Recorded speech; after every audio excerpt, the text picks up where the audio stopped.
LEAP ni Legal Empowerment and Access to Justice program ambayo inawezeshwa na UNDP. Programu hii tunafanya kampeni ya kusaidia jamii kufahamu sheria na haki zao za msingi.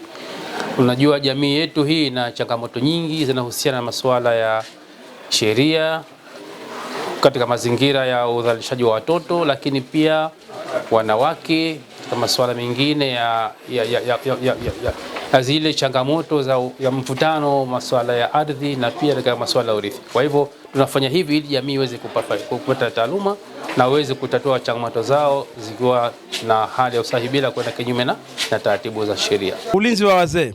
Sheria inakataza ukatili kwa mzee, kutelekezwa. Kuna baadhi ya wazee wakishafikia muda utu uzima, alikuwa anakaa kwenye chumba chake kizuri, anawekwa bandani kule. Nasema uongo kweli? Ukishakuwa mtu mzima halafu haja zote zinatoka hapo hapo, mwekeni huko kwenye banda la kuku kula na kajirani na kuku. Kumbe anakunyanyasa, halafu ile nyumba ni ya kwako. Nyumba ile pale pengine ni ya mtoto wako ambaye umemzaa, kwa hiyo usikae kima kwa bandani. Akiweka bandani mwambie sikubali na washtaki. Heshima itakuwepo. Umuhimu wa sheria na sera unawezesha vijana kujitegemea, kupunguza ukosefu wa ajira, kuongeza ushiriki wa vijana katika maendeleo na kulinda haki na ustawi wa jamii kwa maendeleo ya vijana wa Zanzibar wote. Kuna haki za mtoto. Kwanza, haki ya mtoto ya kwanza ni haki ya kuishi. Ya pili, kuna haki ya kupewa elimu na wazazi. Kuna haki ya afya, kuna haki ya kulindwa dhidi ya ukatili, dhidi ya unyanyasaji na mazingira yote hatarishi. Anatakiwa alindwe.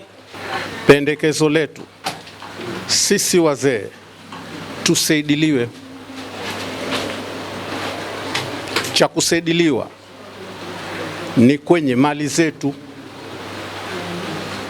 Tunaofika miaka 60 kuendelea ndio sisi, lakini sisi ndio tunaibiwa ng'ombe wetu katika shehia, wakafika 50 60 limepita.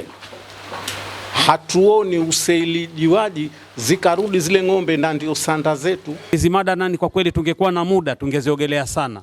Ni mada ambazo ni muhimu sana sana sana za kisheria na kila mtu zimemgusa. Kama si mtoto we ni kijana, kama si kijana we hapa ni mzee, na sote tumo ndani ya darasa letu hili hapa. Kwa hiyo kila mtu nimemgusa kwa kweli. Kwa hivyo inshallah tuyachukue haya ambao wenzetu wametuambia, na tutawaomba tena siku nyingine waje watugeye tena haya mambo ili tuweze kuyafanyia kazi zaidi na zaidi na zaidi. Mimi tuseme nimeshtakiwa, nimewekwa ndani, kesi imekwenda miezi 6 miaka, mwisho wa siku naambiwa sina hatia, naachiliwa huru. Ule muda wangu wote nilikuwa ndani huku sikudhalilishwa wakati sina kosa, alafu silipwi chochote. Kwa kweli tunapongeza sana na asanteni sana, kwa sababu Shumba vya Amboni kwa kweli ilikuwa mwisho haijui chochote, lakini hivi kutokea jumuiya ikifundisha, naona kwa kweli wengi leo wamezinduka, wamefahamu. Kwa hiyo tuwaomba, kwa sababu leo muda ulikuwa ni dogo kwa sababu ya mvua, tuwaomba waje tena siku nyingine, wapange siku maalum waje kutoa hii elimu, kwa sababu elimu yao ni mzuri na imekubalika na wananchi wameifurahia.